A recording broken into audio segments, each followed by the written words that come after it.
Hi, I'm Yetunde Oshodi-Fraudeau, founder of Let's Eat the World, a company born from my love of cooking, travel, and cultural connection. With a background in the culinary arts and years of global travel experience, I've seen how food brings people together. Our culinary holidays take travelers beyond sightseeing into kitchens, markets, and homes.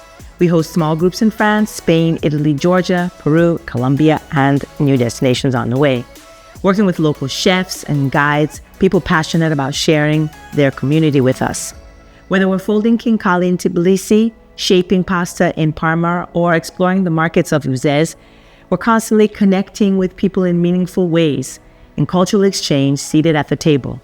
We've been in Forbes, Medium, Duvet, and more. But what's more meaningful to me is the comments from my clients who tell me that they will never travel the same way again.